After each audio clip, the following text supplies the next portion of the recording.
the questions I had, just the way the course was written up when I started doing course prep for it, I went, oh, this is exactly what I've been suspecting, thinking, observing. It's a 100% organic course. I teach the Organic Master Gardener course and the food growing course, and I went, this is it. This is the missing link. And the missing link really is the soil food web.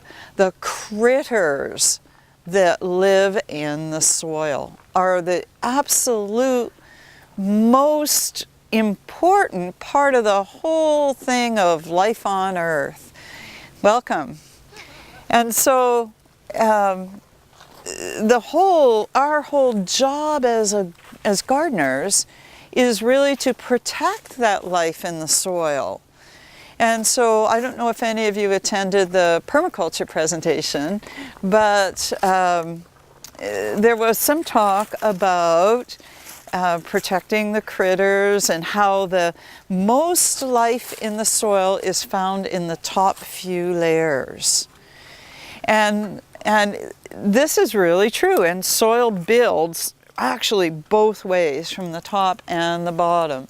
But when you look at a forest like this, at whatever stage, I'm sure at one stage this has probably been logged, but still it's grown up magnificently, and nobody has been spreading fertilizer, nobody has been selectively pruning, nobody has been raking up the debris, and that right there is the key. In our whole society, we've gone through this sterilize everything kind of phase, where we sterilized everything in our food, and we sterilized with antibiotics, we sterilize our systems, and we antibiotic our hands. And there's no doubt that an awareness of hygiene has helped control some major diseases, but we really went overboard. Like we kill good bugs every day along with the bad bugs, instead of letting nature find a balance. So the key to balance in any ecosystem is diversity. Diversity of microbes is where it really starts. And above ground diversity is related to below ground diversity. So the more different things then grow in an area, the more different kinds of microbes they'll feed. And so if you have a monocrop of GMO corn, with GMO corn, you're not feeding many microbes anyway, because you're killing them off with Roundup and all the chelators and things that you're doing. But if you have a monocrop of anything, it's just feeding one kind of organism, because different plants feed different kinds of organisms. Now, the organisms aren't just there randomly. They're there for a purpose, and each one of them has a little job description.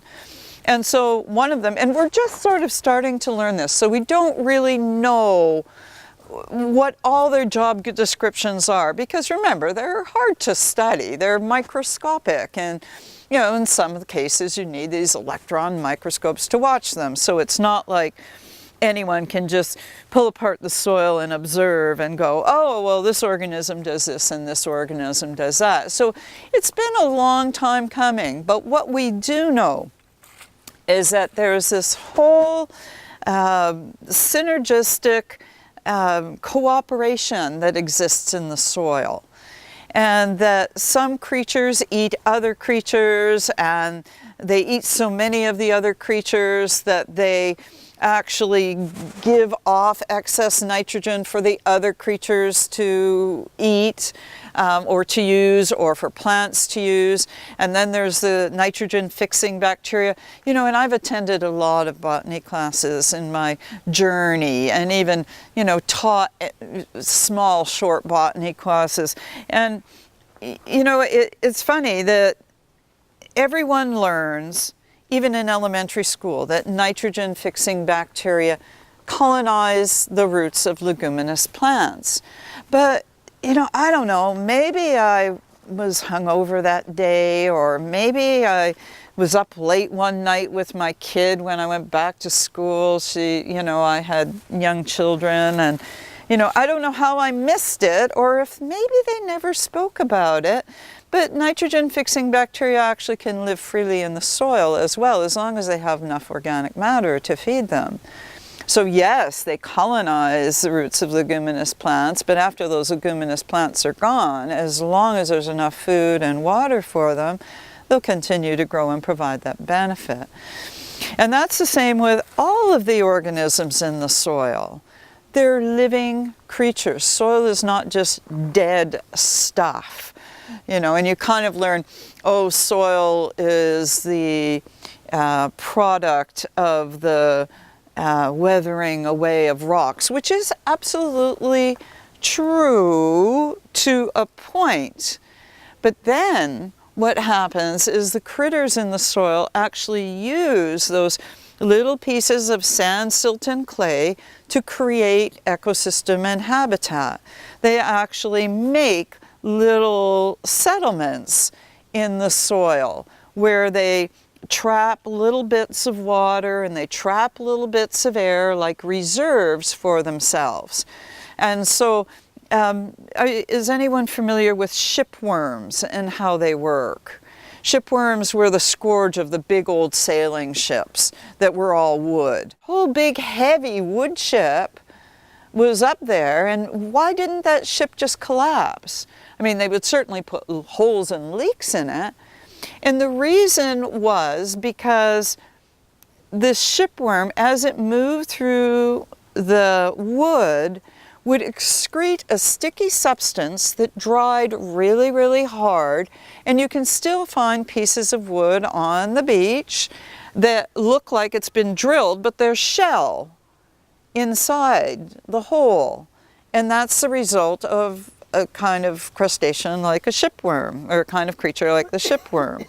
And so microbes in the soil do somewhat similar, and worms even do somewhat similar, where they move through the soil and they excrete sticky substances, or they aren't moving so much, but they still excrete a sticky substance, so when it dries, it actually creates these little spaces that have water and air reserves in it, and sometimes even food reserves in it, so that water can infiltrate through, and so that they have a little bit of food to eat all the time, and then creatures become food for other creatures, and so there is a whole thriving colonies of all these creatures. Important thing is they're living. The important thing is that all living creatures need certain things to live. And the things that all living creatures need is water. There's no living creature that I know of that doesn't need water. Then also some sort of gas, and some critters breathe oxygen, other critters breathe other things, but some sort of gaseous exchange, and even plants need to have a space at their roots to give off the products of respiration. So they need those spaces, they need gaseous exchange. And so there's got to be some sort of air in the environment that living creatures are living in. And then living creatures actually do better with some sort of protection. This is why people build homes. This is why every kind of little creature will build, birds build nests. A lot of creatures build homes. And quite frankly, so do microbes. And then the other thing that they need, of course, is food. Some kind of food. Living creatures need food to keep on living, to get their processes going of energy. And so to keep energy going and to reproduce, and microbes are actually very simple creatures, like humans, you need a little foreplay before reproduction, but microbes just need food. If they have food, they'll reproduce. They're very simple.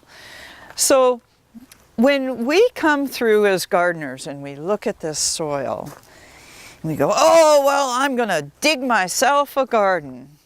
and you get in there with your shovel or your rototiller and you're churning up the soil. It's like a tsunami, an earthquake, and World War III all at once for all these critters. Because all the critters that live in the soil are actually, they find the level that is most optimum for them to live. And so there's microbes that are, microbe critters that are absolutely depend on oxygen for their living. And so they're called aerobic creatures. They need air. And so they'll settle on the top layers of the soil. And then as you get deeper, you get critters and microbes, microbe critters that need less and less air. And so there's aerobic guys, and then there's anaerobic guys. And so the anaerobic guys are quite happy living deep in the soil. And some anaerobic guys, actually, if they're brought into the air, they'll actually die.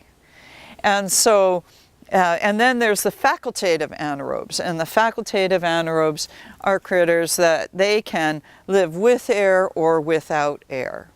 And they're some of the really important critters because not only do they live with air or without air, they're the critters that are responsible for breaking down food and organic matter into the form that plants can absorb, and also they really like eating some of the disease organisms. So the facultative anaerobes are really important pieces of a whole healthy ecosystem. What we have in our intestines as humans, and a lot of mammals have, most healthy mammals have, is populations of lactobacillus in our intestines. And so probably other things, but that's the critters that live in our intestines that provide the function of breaking down the food we eat into smaller particles so it can be absorbed into our bloodstream. Now what happens in the soil is there's also, in healthy soils, there is lactobacillus. And it performs the same function in the soil, it's just it provides it for the plants, which in turn, of course, gather nutrients and grow and provide nutrients for us. But I found it very mind-blowing to realize that the same critters that are in my intestines are in healthy soil. That to me was really an amazing aha. Oh my goodness, we are really connected to the soil. And when you look at some of the old Ayurvedic recipes for fertilizers coming out of India, they actually used yogurt as part of their fertilizer mix. So again, the lactobacillus was the important creature. And we're lucky now, nowadays, that we can actually buy this. This is ProBio Balance Plus, and this is effective microorganisms, and it's a solution of those lactobacillus that actually, it's really cost effective. The fellow who developed this was a Japanese scientist by the name of Dr. Teruo Higa, and he traveled throughout the planet searching for organisms that were common to good soils throughout the planet, not just in Okinawa from where he was from, but from all over the world. And he got to a group of about 250, I think, organisms, but then they had to play well with others because they had to live in a bottle together. I mean, there are living creatures in this little plastic bottle here. And so we're lucky now that we actually have this. It's a lot easier than making lots of yogurt, and it's quite frankly a lot cheaper. And we can mix this up and apply it to revitalize those important bacteria that were living in our soil probably when it was a virgin forest, but it's not so much anymore, the way we've cleared it. has left something to be desired. What kills these guys? If their environment has been disrupted, chemical fertilizers, GMO crops, Roundup herbicides, any kind of pesticides will kill these guys. Sulfur, you know, that you innocently spray on your fruit trees, it'll kill these guys because sulfur kills microbes. Hi, ladybug. So, main message again is that these critters are living. There's living critters in the soil. So instead of coming upon this, you know, an area that you want to garden and immediately going, oh, well, I'm going to dig a garden. And we seem to be so attached to that look of dark, brown, bare soil that, you know, and we plant a broccoli plant over here, and then another one over here, and another one over here, and we leave the soil bare in between these plants because, oh, we don't want any competition from weeds, and so, you know, we're judiciously weeding everything out. And really what's happening is that the soil will, on a day like today, the soil will dry out from the top down. And if most of the life of the soil is in the top few inches, what's that doing to the life of your soil? So same with drip irrigation, you know, we put a little, and I used to teach that drip irrigation was a good thing, right? Because it saved on water and this and that. But if you have just a little dripper here and a little dripper here, and it's like, well, we're just watering the plants, we're not watering the weeds. Well, guess what? Weeds are actually better adapted to drought conditions than most of our vegetable plants are. So what are we doing? We're actually creating conditions that are more attractive for weeds, not less attractive for weeds. Things that kind of come to light. So again, we've got this area, and it could be grass. Now you have to use your imagination a little bit. This is a graveled area, and this is where I'm presenting, but there are a few weeds saving it. And but let's imagine this is some lawn that you've decided that you want to turn into a garden. Or it could be kind of a rough, weedy area as well that you might want to turn into a garden.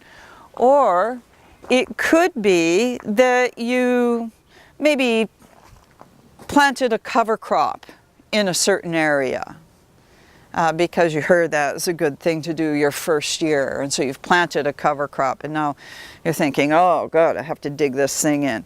Whatever is there, you can build a sheet mulch bed on top of it. So what you want to do, the first thing is you want to cut whatever's there down. And the best way to do it, if it's tall, is to take an electric hedge trimmer and just kind of walk back and forth, taking off a couple of inches every time. And you're going to leave all this organic matter right where it is. If it's a lawn, I generally let it grow a little bit taller before I either weed whack it or mow it. If it's weeds, they can be as high as you want. Cover crops, it can be as high as you want.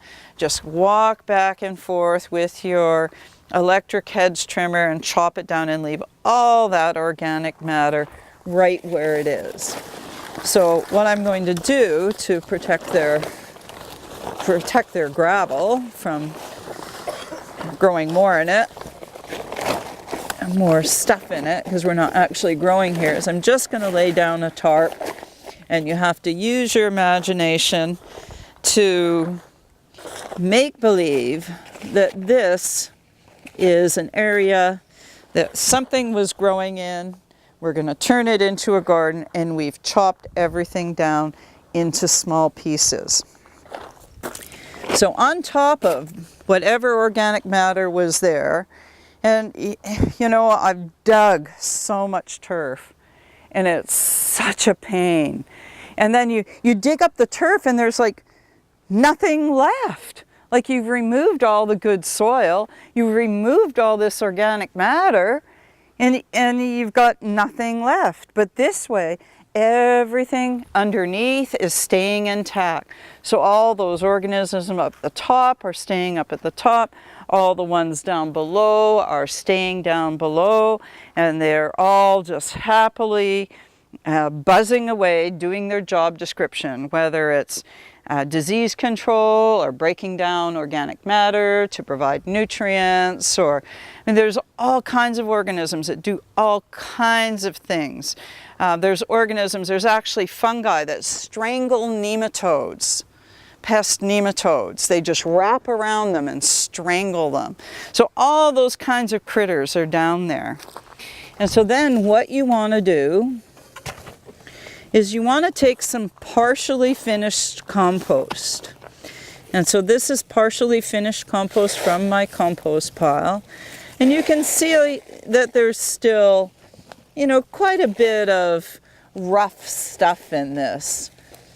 There's not, it hasn't been totally broken down.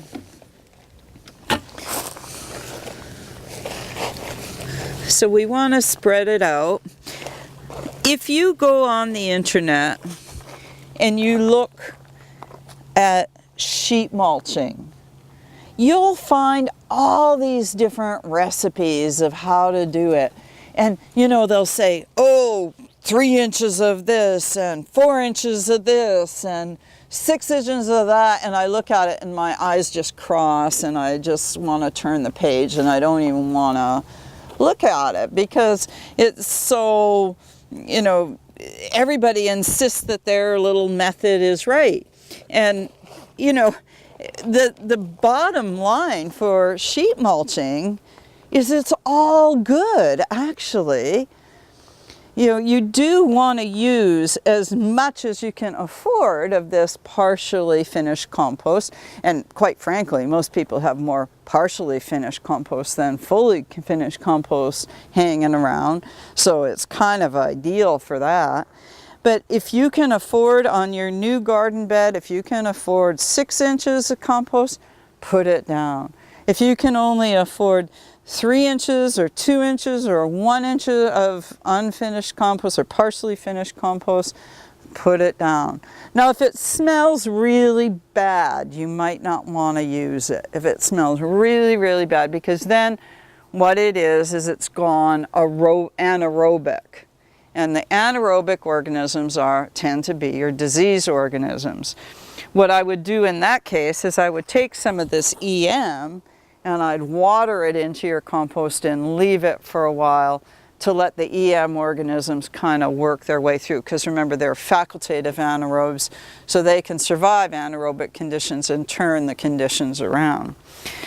So you want some nice sweet smelling compost down here.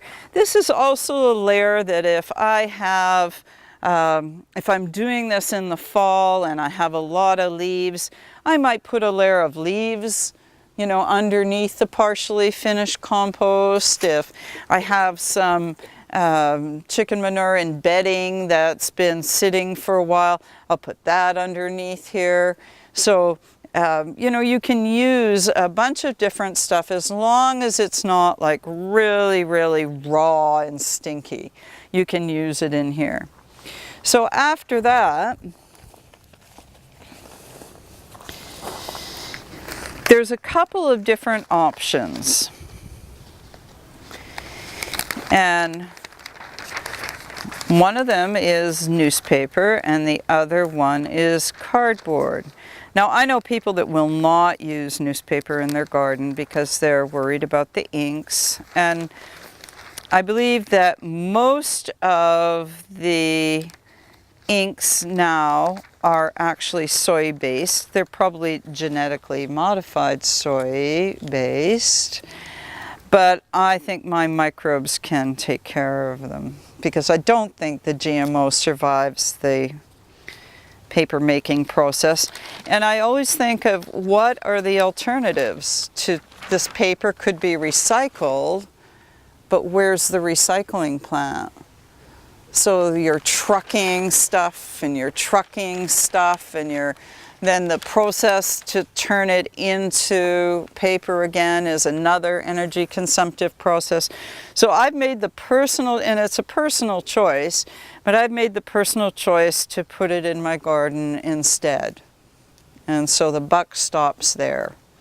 Rather than, like, I don't use any fertilizers in my garden. I build a sheet mulch bed and I grow in it.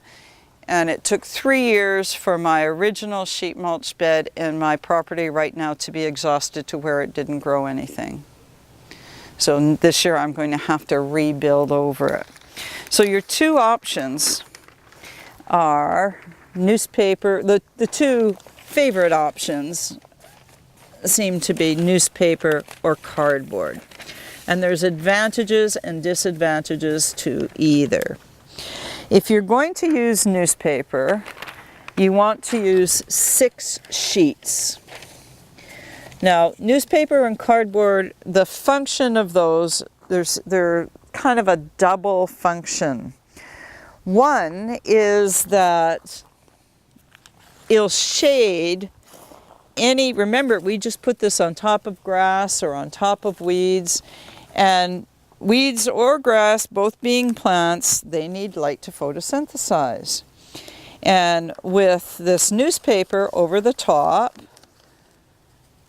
the grass or the weeds that were underneath will have no access to light to photosynthesize. Whoops. So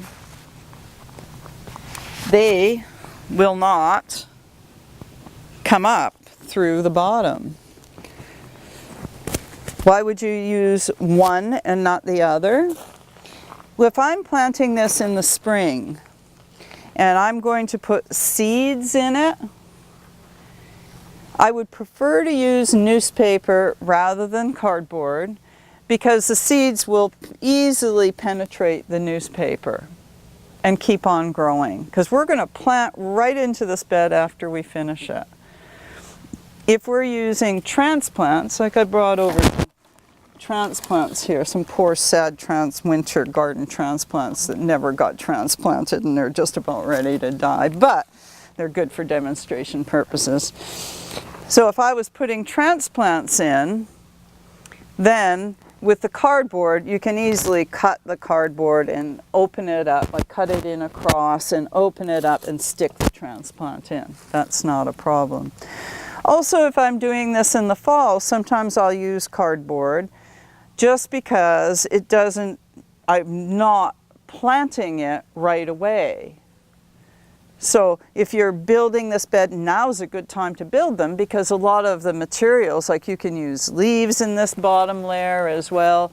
If you have a place where you can harvest seaweed ethically, where it's thrown up on a lawn or someplace where it's never going to get back to the ocean to feed the critters, then you can use seaweed in the bottom layer. And so if you're doing it in the fall, you can use cardboard because by the spring, a lot of it will have broken down. I also have had students that totally object to using newspaper or cardboard in their garden. And so what they've done is they've used these big, a really heavy layer of these big maple leaves, which will also exclude the light. So that's another option that you can have. So once you have the newspaper down, then it's a good idea, and if you're doing this in the spring too, and you know it's going to, there's a possibility it could dry out, you're going to really want to do this. But in the fall, it's not so important because we know in the fall that we're going to get a sufficient amount of rain between now and the spring. But it's a good idea to wet it down. Now the cardboard I've picked up at bike shops, I've picked up at furniture stores, liquor stores, and even if you get glossy cardboard, if you leave it out in the rain, you can just peel the glossy layer off, throw the glossy layer in the garbage. You can't even recycle it. and then use the cardboard after the glossy layer is off of it. But you don't want to use glossy. Whether it's newspaper or cardboard, avoid glossy because that's kind of plastic and we don't really want the plastic in our gardens. So now that we have our weed barrier down, whether it's the newspaper or the cardboard, the other function that this does is that this feeds beneficial fungal activity. The cellulose that's in the cardboard or in the newspaper, that's what eats it is fungus, and it's beneficial fungus for our plants because they're the kinds that break down nutrients and deliver them to the plants. And so there's all kinds of beneficial fungus in a forest because a lot of the forest depends on this mycorrhizal activity. Plants in the forest, especially in the Pacific Northwest, tend to have a really close association with mycorrhizae fungi. And so you might see a mushroom, like on this path, there was a mushroom, some little groups of mushrooms coming down. You might see a couple of mushrooms, but underneath the surface are these big, massive amounts of vegetative fungal strands that grow and grow and form networks. And some say that plants even communicate through this mycorrhizal network.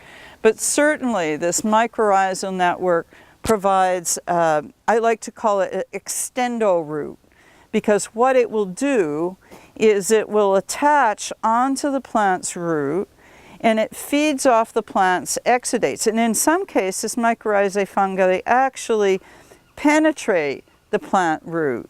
And so it germinates, the fungal spore will germinate when it comes in contact with the root, and then it'll grow and it'll stretch out into the environment from the root and it'll reach. Like they found evidence of a mycorrhizae organism that was 200 miles long. They were researching in an Oregon state forest and they took the DNA of this mycorrhizae fungi and they checked it with some that was 200 miles away. It was the same organism. Some believe that mycorrhizae is the biggest living organism on the planet, because it just keeps networking. So if you walked in that forest right now, you put your foot down, just in the area of your foot, there's miles of mycorrhizae threads that are performing functions of bringing water and nutrients from all parts of your environment into your garden. And so you want to encourage fungal development, especially if the area that you are converting to a garden was lawn, because grass tends to feed a more bacterial-oriented environment, and vegetables and shrubs and trees tend to prefer a more fungally dominated environment in the soil. And so if you've ever planted a tree in the middle of your lawn and wondered why it struggled, that's because mostly what you've got is a bacterially dominated ecosystem in your soil. And unless you made a big enough tree circle, and then, you could actually do something like this around it, and so you want to change that bacterially dominated system to a fungally dominated system. And so little bits of wood and leaves and the newspaper and the cardboard all help you to do that. There's also a powder that you can get, mycorrhizae, powdered mycorrhizae, that you can, the powdered one you can mix into a solution and then you can water it in. And then also there's one that they've got vermiculite that's inoculated with mycorrhizae, and when you're transplanting plants you can put a little bit in the hole, and what it is the spores of these organisms, and then they will, again, when they come in contact with the plant's roots, so I like to, when I'm transplanting, put a little bit in the hole, and then the plant's roots will grow. The mycorrhizae will grow from the plant's roots and go off to gather these water and nutrients. Now, if I had rototilled instead of just mulching on top, layer after layer, probably what I would have been doing is breaking up all these strands of mycorrhizae. And in some cases, it'll take a full season for those mycorrhizae strands to get established into a network. So really, if you till, you're disturbing the aerobic, anaerobic balance, you're breaking up the mycorrhizae fungi strands so that they can't function properly. If you till in the spring, you're killing 70% of your worms. So you really just want to leave this. And so the newspaper and cardboard and the leaves to a little bit lesser extent will foster this mycorrhizae and also protect all the other organisms underneath. Like we all know that if we've left something outside over the winter and we pick it up, say we left a board outside over the winter in the corner of the yard, and then we pick it up, what's underneath it? Worms and bugs and all kinds of things that have come to seek shelter. And that's exactly what happens underneath a sheet mulch bed, is that all these organisms come for the food and the water. If you build it, they will come. And then they'll stay and perform these other functions. So we've got a good base here. Now what we're going to do is we're going to put a little finished compost on. And I have to say that we all know that finished compost is in very short supply generally. And so this is some sea soil, actually. I prefer my own compost for lots of different reasons, which I won't get into. One of them being that your own compost tends to have more living organisms in it. But just for demonstration purposes, we'll just put some of this sea soil on because it is mostly finished compost. So this layer is kind of important that you get decent quality compost and at least a couple of inches of it. Now I'm not really fussy about smoothing things out dramatically or anything. I'm also not fussy about screening compost because I think that when you screen compost and you remove these big chunks, you're removing kind of the slow release aspect of the whole thing. As these break down, they'll continue to provide food for your garden. Also, if you have too finely textured soil of any kind, it tends to compact more. That's why clay compacts more than silt, which compacts more than sand, is because the smaller particles pack more closely together. So the least, what you really don't want is this packed up soil on the top here, because if it compacts, it can actually form a crust, and then it's difficult for water to infiltrate through. So I don't overly filter my compost at all. So now we're ready to plant. So how long did that take? We've done a 4x8 bed with my students, and the most time-consuming thing is gathering some of the materials. But after that, it doesn't take long. We're ready to actually plant this. So this is Danish ballhead overwintering cabbage that I never managed to get into the ground, or this particular one anyway. And so I'm just poking holes now in the newspaper and planting these poor sad little cabbage transplants. Don't worry, you guys, when I get home I'll put them in. You're not planting actually in the fall. You just leave it over What you would do if you weren't planting it in the fall is you would bring it to this stage and then you would mulch it. In the fall you could mulch it with leaves. In the spring I prefer mulching it with these fine wood chips. This is something you can buy that's actually quite reasonable, but if you have a good quality chipper, you can probably, or someone who does woodworking, You can probably get your hands on some of this. This is actually called stallion shavings. Yeah. Stallion, like the horse. Yeah, yeah. And so they use them for bedding for hamsters and guinea pigs and horses. And I used to use them in my chicken coop, you know, as well. It was just a convenient way to get some bedding because I didn't want to get hay or straw because it might have pesticides on it. But this stuff is, I believe it's spruce is what it is. And so you get a big bale like this for $8 or something, and it's compressed, so once you open it up it goes really, really far.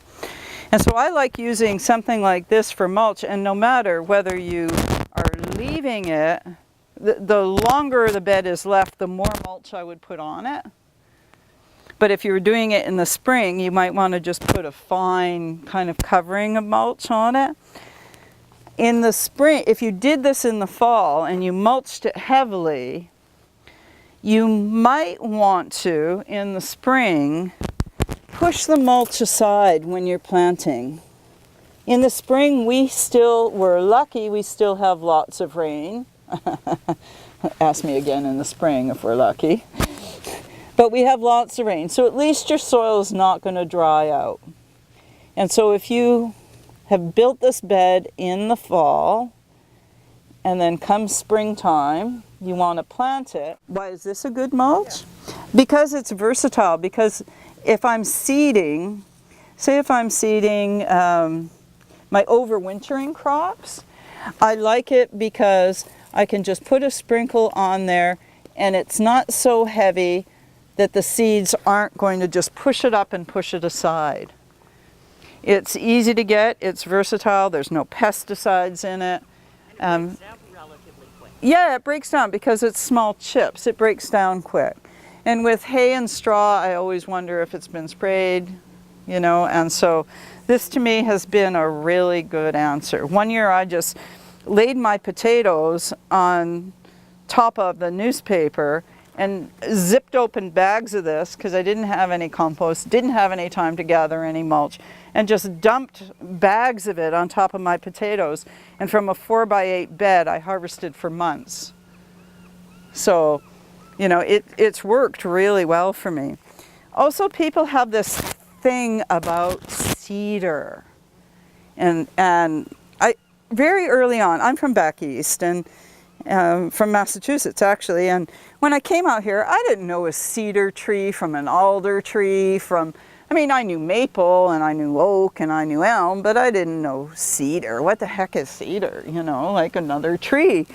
And so someone gave me a pile of cedar sawdust and I took it home and in my truck and I dumped it all over my peas, you know, that were up this high. And then someone said, well, what'd you do with that cedar sawdust? I said, oh, I put it all in my peas. And you know, this was about 2 months later, and they said, oh my God, you're going to kill them all. And I says, well, I hope so, because I've already frozen 50 pounds of peas and I'm sick of them.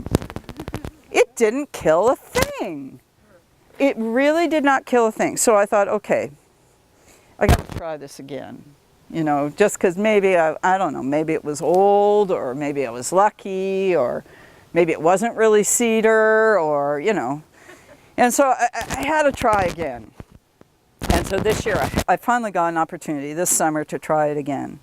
A neighbor of mine had asked her husband to order a load of sawdust, and he got cedar. She didn't want cedar, and he got a tandem truckload. Dumped it in her driveway, you know, had it dumped in the driveway. And so she's just going, oh my God, for one thing, I didn't even need a fraction of this. And for two, I didn't want cedar. So she just called up all the neighbors and she said, if you want cedar sawdust, just come and get it. So of course, I'll take any kind of organic matter that anyone wants to give me. And so I went over with my truck and I got a couple of truckloads and I put it all along the edge of my fence, thinking it was going to kill all the grass and the weeds. Well, that was my first clue, because it didn't. Everything grew there better than it did in the rest of my sandy soil because it was holding the moisture. Cedar didn't kill a thing. And I had a bit of it left over, you know, the bottom of the pile that I hadn't gotten around to spread. And I had some bean transplants that were kind of starting to look like this. You know, I'd started some beans because I didn't have enough room in the garden, and so I started beans thinking, well, when I pull my lettuce, I'll put the beans in. And so they were starting to look sad, like they wanted to kind of die. And so I thought, okay, well, I'm going to see. And I planted them in the rest of that pile of cedar. I mean, the cedar was probably 6 inches deep still in that area. And I planted my beans in it. They were the most productive, tastiest beans I have ever grown. So Elaine Ingham, that has popularized the soil food web, she said that people have what she likes to call cedar phobia. That actually cedar promotes really good beneficial fungal growth and breaks down to, it might not break down quickly, but that's not always a bad thing. On that question, how about our beautiful leaves? I don't know. You don't know? I don't know. I got a huge pile saved up to sheet mulch with our beautiful. Well, you know what? I tried it. The leaves or the Leaves. the leaves? Just put it in everything breaks down more if you cut it into smaller pieces. So if you can there's a couple of different ways to do that. One is to just put it in a garbage can and then put a weed eater, put goggles on and stuff, and put a weed eater down in the garbage can, and let her rip and break them into smaller pieces. Or you can spread them out and then go over them with the lawnmower a bunch of times, and break them into smaller pieces. Well, I'm just pre-rotting them a little bit. Yeah. That's a good idea. The weed eater in the garbage can. Yeah. I mean, it's tedious because you can't do too many at a time, but if you really have a lot of leaves and you want them to break down more quickly, that's one way to get them to do it. So in the spring, you push this aside and then you plant, and then when they start coming up, you push it back on. And now also there is the fact that wood chips and wood in general, what will happen is as the soil microbes will tie up some of the nutrients in your bed while they're devouring the wood chips, in the first stages of decomposition. But if you've got all this nice juicy stuff in here, you don't really have to worry about that. I have not found stunting of anything that I've grown due to the microbes tying up the nutrients. You don't get a carbon lock after the second? It doesn't seem, not if you put, I've got, I'm not sure exactly where you came into this, but not if you put a whole pile of organic matter, partially broken down compost underneath, and then the newspaper, cardboard, then the finished compost on top. It doesn't seem to happen. I mean, I'm sure if you laid 6 inches of sawdust down, you might get a bit of a carbon lock. Because I found that with some of the compost that you buy, the even sea soil or whatever it is, it's got so much shavings in it that sometimes I found that I got a carbon lock after it. Yeah, and that's why I do prefer, rather than using the sea soil, I do prefer using my own compost. So another thing you can do is you can use the sea soil as a bit of a carrier, and then lay even just a little thin layer of your own finished compost on top. Or you can also, a good thing to do now would be to water it with an EM solution, and then water it also with a compost tea solution. What's the EM? I didn't hear that. The EM, this is a solution called effective microorganisms, and a lot of the organisms that are in here are lactobacillus. And they occur naturally in good soils all over the world. And so the Japanese scientist has made a solution of them that lives together in a bottle, sort of lives synergistically in the bottle. And Like nettle tea, compost tea? you can also use nettle or compost tea, but what is a better solution to do, like I've made tons of compost tea where you just take a bag of compost or manure even and hang it in a bucket and let it sit there until it stinks kind of, and then water it in. But that's not the way they recommend to do it anymore, because you don't want to breed those anaerobic creatures. You want to breed the aerobic creatures. When you smell things coming from your compost or your compost tea, that's actually nutrients escaping. And so, and also remember that lots of our disease organisms like E. coli or Salmonella are anaerobic, not aerobic. And so we want to aerate our compost tea now. And I even aerate my horsetail tea and my nettle tea. So to make a good tea solution for this bed now, to water everything in, what you could do is you could make compost tea, aerated compost tea, which would mean, what I usually do is I take either a paint strainer bag or a jelly making bag and put a handful of compost in it, hang it in a 5-gallon bucket, and I've got an aerator that really stirs it up. You can go on the internet and buy compost tea aerators, but some people just use aquarium pumps, but they do have to really agitate the water to get the right amount of oxygen. And you know, if you want to get scientific about it, there's a compost tea brewing manual by Dr. Elaine Ingham that really is a good guidance for that. But I've been even aerating my herb teas that I feed my garden, which is another not a bad idea. If you make a tea out of either seaweed, comfrey, nettles, or horsetail, all things that are easy to find, and lots of people even want to get rid of them off their land. Those plants are all high in silica, and you can do them separately or you can do them, you know, together. And I brew them for a couple of days in warm temperatures with the aeration. And for that, I like to just aerate them again to breed the more aerobic organisms, but also to keep it from stinking, because it's horrible to use, you know, when it stinks. And so you can make a solution of that also and put it on. Like comfrey is excellent, you know, it's full of nitrogen. It's going to also loosen up that carbon lock that can happen with too much carbs in there. You can water everything in, and then when this bed starts to get exhausted, again, like after the 3rd year, it took actually 3 years for I just sort of left it. Normally I would keep mulching, but I just left one bed to see how long it would run on what I put in there.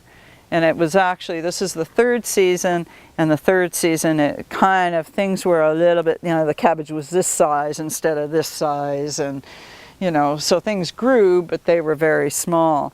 And so what you can do after that is, so what I'm going to do to that particular bed is I'm probably going to put some cover crop on it for now. I'll throw some vetch on, or even some clover seed or something that'll still germinate, maybe some oats that'll germinate now, and then the oats will just die back. I don't like using rye so much, because what will happen is that if you try to germinate seeds in soil that rye has grown in, it takes 6 weeks for why rye is successful is because it kills seed germination. It kills off seed germination. And so I don't really like using rye, but if you did, you could do it 6 weeks before you were going to plant seeds into it. Transplants are okay. But then whatever cover crop I used, I would cut it down and just repeat the process.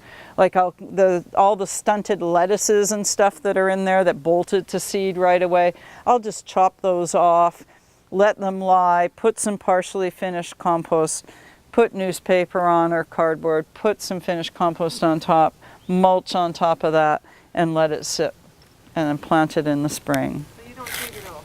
I do not dig at all. I do not dig at all. And you know, I've got a 62-year-old back, and you know, my back says thank you every time I build a sheet mulch garden. Do you ever have to use lime? Like do your things? I don't use lime. I don't use lime, and I don't use fertilizer.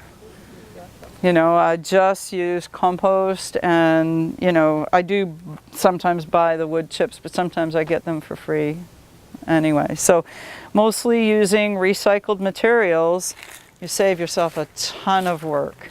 And you're preserving the whole soil ecosystem underneath. You're here. So thank you, everybody. Hey, I have to apologize because I wasn't here to introduce Connie, but as is obvious, she's got a wealth of experience. She's been teaching horticulture for almost 30 years. She has a business called Gardens on the Go where she provides workshops and consulting and training. She's writing a book, The Lazy Gardener, How Working with Nature in Your Garden Can Save You Time, Effort, and Money. So she's my kind of gal, absolutely. Time, effort, and money, yes. And I want to thank you very much. Oh, you're welcome.